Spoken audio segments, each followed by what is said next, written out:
نور ہے نور ہے اللہ اللہ اللہ بسم اللہ الرحمن الرحیم۔ تمرینات چل رہی ہیں۔ پہلی تمرین آپ حضرات کو کل پڑھائی تھی فعل مضارع مرفوع کے بیان میں۔ آج ہے تمرین نمبر 2۔ لکھتے ہیں اتمم الجمل الآتیۃ بوضع فعل مضارع مرفوع فی الامکنۃ الخالیہ۔ فی الامکنۃ الخالیہ، مکان معنی جگہ، خالی خالی اردو میں بھی خالی بولا جاتا ہے، اسی مکان کی جمع ہے امکنہ۔ کیا ہے؟ فی الامکنۃ الخالیہ۔ امکنہ جمع ہے اور یہ مؤنث ہے، اسی لیے خالی سے بدل کر کیا ہو گیا؟ خالیہ۔ کیا مطلب ہوگا؟ خالی جگہوں میں، خالی جگہوں میں۔ بوضع فعل مضارع مرفوع، فعل مضارع مرفوع رکھ کر، فعل مضارع مرفوع خالی جگہوں میں فعل مضارع مرفوع رکھ کر اتمم الجمل الآتیہ، آنے والے جملوں کو پورا کرو، مکمل کرو۔ آنے والے جملوں کو خالی جگہوں میں فعل مضارع مرفوع رکھ کر آنے والے جملوں کو مکمل کرو۔ تو آگے جو 2 جملے دیے گئے ہیں ان میں کچھ جگہ خالی چھوڑی گئی ہے، بیاس چھوڑا گیا ہے، اور وہاں پر آپ کو کچھ نہ کچھ رکھنا ہے۔ وہی رکھنے کے بعد، اور رکھنا کیا ہے یہ بھی بتا دیا، فعل مضارع مرفوع رکھنا ہے۔ بات سمجھ میں آ گئی؟ تو دیکھیں جملہ نمبر 1 ہے الفلاح، آگے ہے القطنہ۔ کیا رکھیں گے بیچ میں فعل مضارع؟ الفلاح یجنی القطنہ، کاشتکار روئی کاٹتا ہے، یا یزرع القطنہ، یہ بھی رکھ سکتے ہیں، کاشتکار روئی کی کھیتی کرتا ہے، یا یسقی القطنہ، کاشتکار روئی کو پانی دے رہا ہے، سینچ رہا ہے۔ الفلاح یجنی القطنہ، ٹھیک ہے۔ کئی فعل ایسے ہیں جو یہاں پر سیٹ ہو سکتے ہیں، یبیع القطنہ، یشتری القطنہ وغیرہ وغیرہ۔ الفلاح یجنی القطنہ، کاشتکار روئی کاٹتا ہے یا کاٹ رہا ہے یا کاٹے گا۔ پھر ہے جملہ نمبر 2 القط، اس کے بعد جگہ خالی ہے فعل مضارع مرفوع کے لیے۔ پھر ہے الفارۃ، کیا لکھیں گے یہاں پر؟ بلی ڈرتی ہے چوہیا سے۔ القط یسید الفارۃ، القط یسید الفارۃ، بلی چوہیا کا شکار کرتی ہے۔ یسید سواد سے ہوگا شکار کرنے کے معنی میں۔ القط یسید الفارۃ، بلی چوہیا کا شکار کرتی ہے۔ بات سمجھ میں آ گئی؟ اور کچھ بھی لکھ سکتے ہیں، تاکلو یاکلو بھی لکھ سکتے ہیں، بلی چوہیا کھا رہی ہے۔ یاخذو بھی لکھ سکتے ہیں، بلی چوہیا پکڑ رہی ہے یا پکڑے گی۔ تو یہ جو بھی جملے ہیں ان میں متعدد مضارعوں کو رکھا جا سکتا ہے، یعنی یہ بھی رکھ سکتے ہیں، وہ بھی رکھ سکتے ہیں۔ مضارع کے کئی فعل ایسے ہوں گے جو سیٹ ہو سکتے ہیں، ایسا نہیں ہے کہ صرف ایک ہی ہوگا وہاں سیٹ۔ دیکھیں پھر مثال نمبر 3 ہے الحلاق، پھر ہے الشعرہ۔ الحلاق معنی ہوتا ہے حلق کرنے والا، ٹکلا کرنے والا، کیا؟ گنج کرنے والا۔ گنج تو دیکھی ہوگی، گنجی۔ اچھا اچھا اچھا، تو الحلاق معنی نائی، الحلاق معنی، تو یہاں پر آپ رکھ سکتے ہیں الحلاق یحلق الشعر۔ الحلاق معنی مونڈنے والا، اور یحلق فعل مضارع ہے، مونڈتا ہے۔ الحلاق یحلق الشعر، اسی سے حلاق۔ الحلاق یحلق الشعر، نائی بال مونڈتا ہے، کاٹنا نہیں، کاٹنے کے لیے آتا ہے یقصر، مونڈنا. الحلاق یحلق الشعر، نائی بال مونڈ رہا ہے، نائی. ہاں. پھر ہے مثال نمبر 4 التاجر، پھر آگے ہے البنو لکھا ہے یہاں ہماری کتاب میں جو ہمارے سامنے ہے البنا. اچھا ہاں ٹھیک ہے، مفعول بہی بنے گا لیکن با پہ پیش ہے، لیکن ہوتا ہے با پر زیر. یہ البن ہے، کیا ہے؟ البن کا معنی ہوتا ہے چربی، پیچھے ہم نے پڑھایا یہ لفظ. البنو معنی چربی. اور جو اللبن ہوتا ہے وہ ڈبل لام کے ساتھ لکھا جاتا ہے، اللبن میں لام ڈبل لکھا جاتا ہے.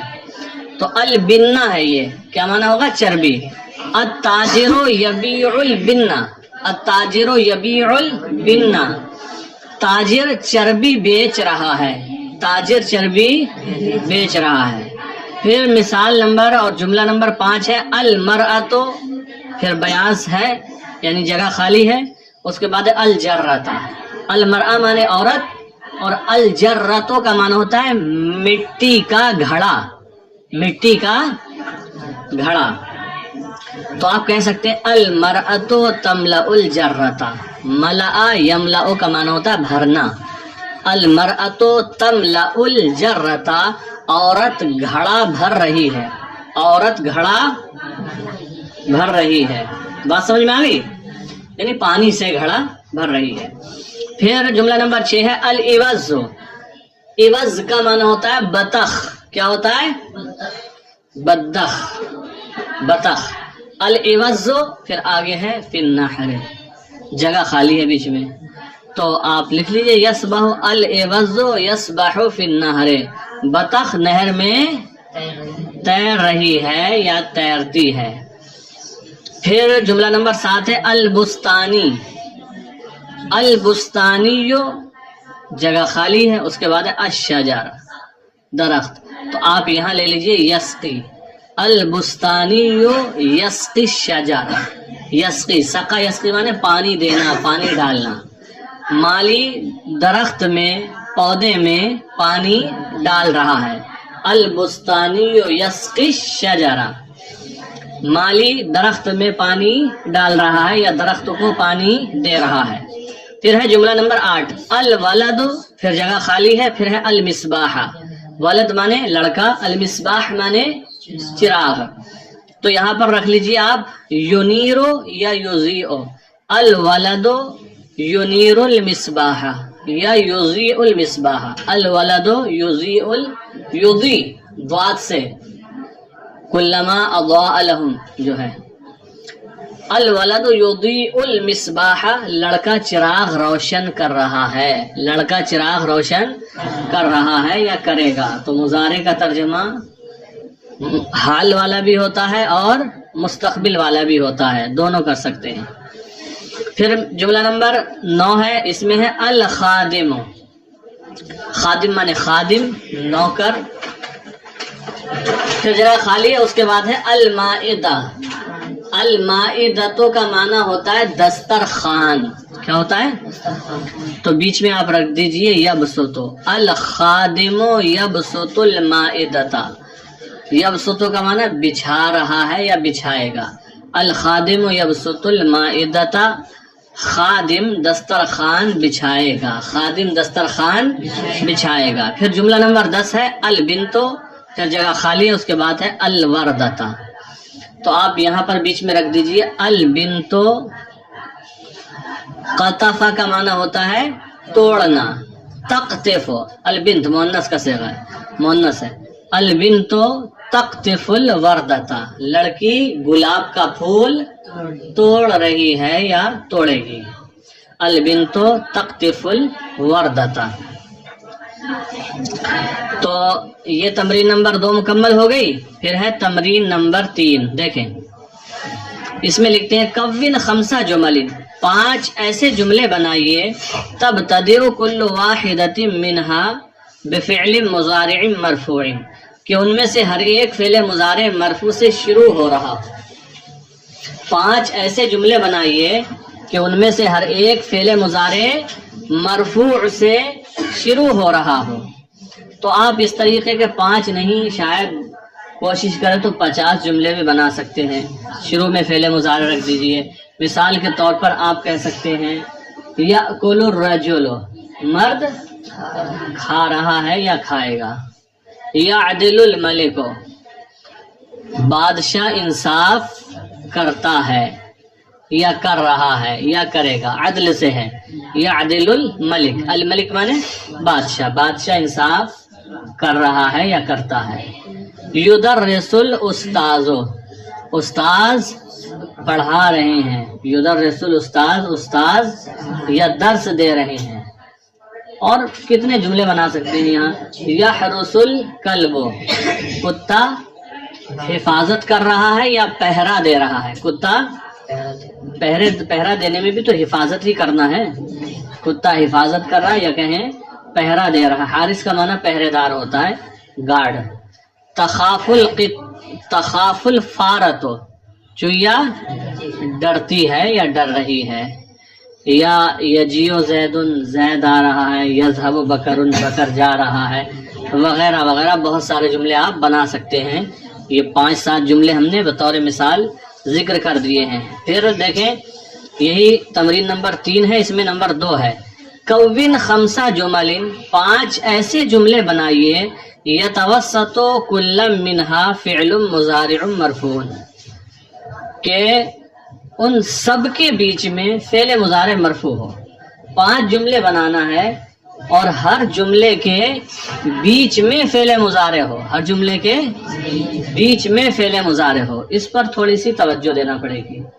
آپ کہہ سکتے ہیں، لکھ سکتے ہیں التلمیذ یقرأ القرآن. التلمیذ، تو دیکھو فعل مضارع بیچ میں ہے، بات صحیح ہے بالکل. پہلے کیا ہے فعل مضارع سے، اور بعد میں مضارع کے بعد میں. ہاں تو التلمیذ یقرأ القرآن، یہ ایک جملہ ہو گیا. دوسرا الولد یصلی الصلاۃ، الولد یصلی الصلاۃ، لڑکا نماز پڑھ رہا ہے. تو یہاں پر فعل مضارع یصلی ہے، اس سے پہلے الولد ہے اور یصلی کے بعد کیا ہے الصلاۃ، تو یہ بھی بیچ میں آ گیا. پھر آپ کہیں گے التاجر یبیع البن، اسی کو لے لو چربی کو. التاجر، اچھا یہ تو مثال اسی میں ہے. یبیع القطن بنا دینا، ٹھیک ہے، یا کچھ اور بیچ دینا جو چاہو. یبیع الشاۃ، بکری بیچ رہا ہے. یا الرجل یشتری الجاموس، مرد بھینس خرید رہا ہے، مرد بھینس خرید رہا ہے، وغیرہ وغیرہ. تو یہ بھی جملہ ہو گیا، چونکہ یہ بھی وہ بیچ میں ہے، اس کے آگے پیچھے 2 اسم ہیں. پھر ہے الفلاح یجنی القطن، یہ بھی اسی کا جملہ ہے. تو اس کو بدل دو الفلاح یحصد القمح، کاشتکار گیہوں کاٹ رہا ہے. یحصد سواد سے ہوگا، الفلاح یحصد القمح، کاشتکار گیہوں کاٹ رہا ہے. پھر اور بنا لیں البنت تنظف البیت، البنت تنظف البیت، لڑکی گھر کو صاف ستھرا کر رہی ہے یا گھر کی صفائی کر رہی ہے. تو اس طریقے کے آپ کو 5 جملے بنانا ہے جن میں فعل مضارع بیچ میں ہوگا. یہ بطور مثال ہم نے کچھ جملے ذکر کر دیے ہیں. پھر دیکھیں تمرین نمبر 4 ہے، تمرین نمبر 4 ہے. دیکھیں لکھتے ہیں عین الافعال المضارعۃ المرفوعۃ والمنصوبۃ والمجزومۃ فی العبارۃ الآتیہ. عین الافعال المضارعۃ المرفوعہ، عین متعین کرو. الافعال المضارعہ، فعل مضارع کو یا مضارع کے فعلوں کو. کون سا مضارع؟ المرفوعۃ، جو مرفوع ہو، والمنصوبۃ، اور جو منصوب ہو، والمجزومۃ، اور جو مجزوم ہو. فی العبارۃ الآتیہ، آنے والی عبارت میں. یعنی آنے والی عبارت میں فعل مضارع مرفوع کو اور منصوب کو اور مجزوم کو متعین کرو. جو عبارت آ رہی ہے اس میں مضارع کے صیغے ہیں، لیکن اس میں بعض صیغے وہ ہیں جو مرفوع ہیں، بعض منصوب ہیں اور بعض مجزوم ہیں، ان صیغوں کو متعین کرنا ہے، بتانا ہے کہ کون سا فعل مضارع مرفوع ہے اور کون سا منصوب ہے اور کون سا مجزوم ہے، کس پر جزم ہے۔ تو دیکھیں عبارت سامنے ہے، یحرس الفلاح ارضہ قبل زرعها کی تتشقق۔ یحرس الفلاح، کاشتکار جوتتا ہے، ارضہ اپنی زمین کو، ارض مانے زمین، پھر اضافت کر دی، ارضہ اپنی زمین کو، کاشتکار اپنی زمین کو جوتتا ہے یا جوت رہا ہے، جوتتا ہے، قبل زرعها، اس کو بونے سے پہلے، کاشتکار اپنی زمین کو جوتتا ہے اسے یا اس میں کاشت کرنے سے پہلے، کاشتکار اپنی زمین کو جوتتا ہے اس میں کاشت کرنے سے پہلے، کئی تتشقق، تاکہ وہ شق ہو جائے یعنی کھل جائے، کئی تتشقق، تاکہ وہ کھل جائے۔ ترجمہ کرو ایک بار بولو۔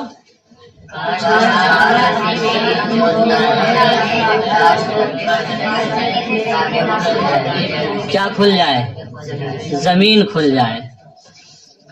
زمین کا سسٹم یہ ہے، زمین کو اندر تک جب کھودا اور جوتا جاتا ہے نا گہرائی کے ساتھ تو کھل جاتی ہے، اس پہ دھوپ بھی لگتی ہے، اور پھر جب ہوا چلتی ہے تو اس پہ بھی ہوا لگتی ہے۔ جب گہری جتی ہوئی ہوتی ہے تو اس کو ہوا بھی ملتی ہے، دھوپ بھی ملتی ہے، جس کی وجہ سے اس کے اندر طاقت بڑھ جاتی ہے اور پیداوار اچھی ہوتی ہے۔ پیداوار، اگر زمین کو جوتا نہ جائے، ایسے ہی بند پڑی رہے تو اندر کی طاقت اس کے کم ہو جاتی ہے اور اسی کی وجہ سے اس کی پیداوار گھٹ جاتی ہے، پیداوار بہت کم ہوگی۔ آپ تجربہ کر کے دیکھ لینا، پاٹ ہوتے ہیں جن میں پیڑ پودے لگاتے نہیں، گملے، وہ وہی رکھے رہتے ہیں، رکھے اس کی مٹی جم جاتی ہے، ہارڈ ہو جاتی ہے، ہوا نہیں لگتی ہے، کھولا نہیں جاتا ہے تو ان میں پودے اچھے سے نہیں ہو پاتے ہیں۔ اور کھیتوں میں ہوتا ہے، نرایا جاتا ہے، کھودا جاتا ہے کھیتیوں کو، آپ لوگوں نے دیکھا ہوگا گاؤں دیہات کے ہو تو پھر وہ کھیتیاں تیزی کے ساتھ بڑھتی ہیں، تو زمین کو کھولنا کھودنا پڑتا ہے تاکہ ہوا بھی پہنچے، پانی بھی پہنچے، دھوپ بھی لگے۔ تو کاشتکار اپنی زمین کو جوتتا ہے اس میں کاشت کرنے سے پہلے تاکہ زمین کھل جائے۔ بات سمجھ میں آ گئی؟ وَلِكَيْ يَدْخُلَ الْمَاءُ وَالْهَوَاءُ فِي بَاطِنِهَا، وَلِكَيْ، اور تاکہ، يَدْخُلَ الْمَاءُ، پانی داخل ہو، وَالْهَوَاءُ، اور ہوا، فی بَاطِنِهَا، اس کے اندر، اور تاکہ اس کے اندر پانی اور ہوا داخل ہو۔ جب وہ اس کو جوت دے گا، کھول دے گا گہرائی تک، تبھی اس میں پانی بھی آسانی سے جائے گا اور ہوا بھی اسے ملے گی۔ وَلِكَيْ يَدْخُلَ الْمَاءُ وَالْهَوَاءُ فِي بَاطِنِهَا، اور تاکہ اس کے اندر پانی اور ہوا داخل ہو۔ وَإِذَا لَمْ يَفْعَلْ ذَلِكَ، اور جب وہ یہ نہ کرے، وَإِذَا، اور جب، لم يفعل، وہ نہ کرے، ذَلِكَ، وہ ذَلِكَ ترجمہ یہ بھی ہوتا ہے، یہ وہ بھی ہوتا ہے، اور ذَلِكَ یہ بھی ہوتا ہے ترجمہ۔ اور جب وہ یہ نہ کرے یا وہ نہ کرے، یہ کہو یا وہ کہو، مراد یہی ہے زمین کو جوتنا۔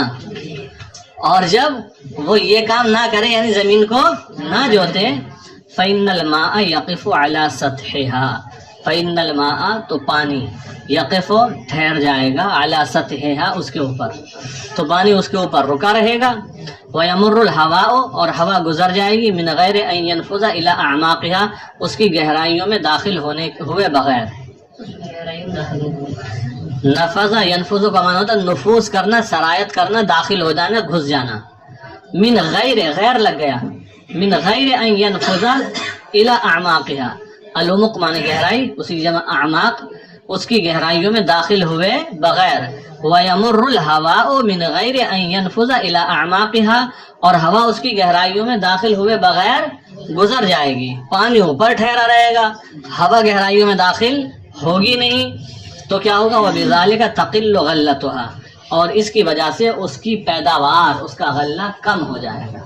وَبِذَلِكَ، اور اس وجہ سے، تقل، قلیل ہو جائے گا، کم ہو جائے گا، غلتها، اس کا غلہ۔ غلہ تو سبھی سمجھتے ہوں گے، پیداوار کو غلہ کہا جاتا ہے، اور اس کے ذریعے اس کا غلہ یا اس کی پیداوار کم ہو جائے گی۔ وَيَذْهَبُ تَعْبُ الْعَامِلِينَ فِيهَا سُدًى، وَيَذْهَبُ، اور چلی جائے گی، تعب العاملین، عاملین کام کرنے والے. تعب تھکن محنت, تعب العاملین کام کرنے والوں کی محنت, اور چلی جائے گی کام کرنے والوں کی محنت فیہا اس میں, اور اس میں کام کرنے والوں کی محنت سدا بیکار, اور اس میں کام کرنے والوں کی محنت بیکار چلی جائے گی, یعنی اس زمین میں کام کرنے والوں کی محنت پیداوار ہوگی نہیں صحیح سے. وَيَذْهَبُ تَعَبُ الْعَامِلِينَ فِيهَا سُدًى, اور اس میں کام کرنے والوں کی محنت بیکار چلی جائے گی. ترجمہ سمجھ میں آ گیا؟ اب مین مقصد پر آ جائیے. یہ تو ترجمہ ہم کرا رہے تھے.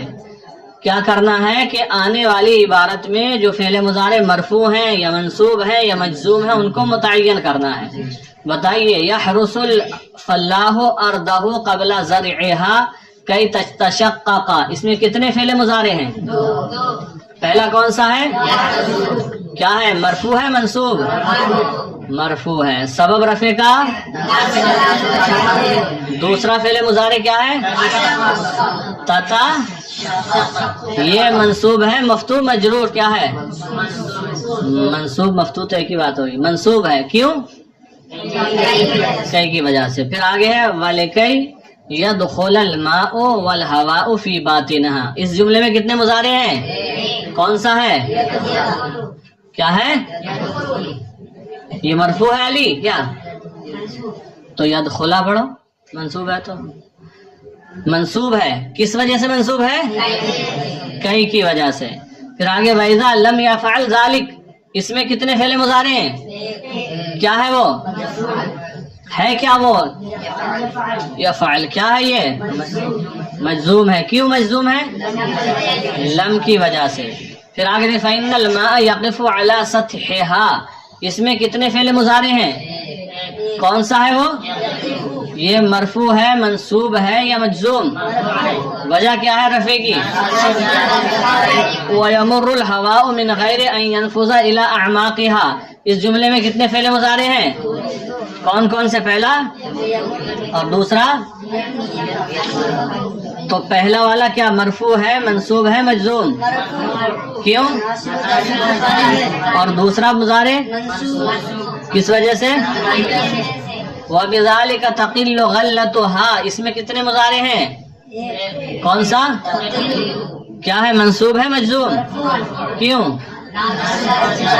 وَيَذْهَبُ تَعَبُّ الْعَامِلِينَ فِيهَا سُدًى, اس میں کتنے ہیں؟ کیا ہے؟ یذهب. مرفوع ہے منصوب ہے یا مجزوم؟ کیوں مرفوع ہے؟ ناصب و جازم سے خالی ہے. ٹھیک ہے.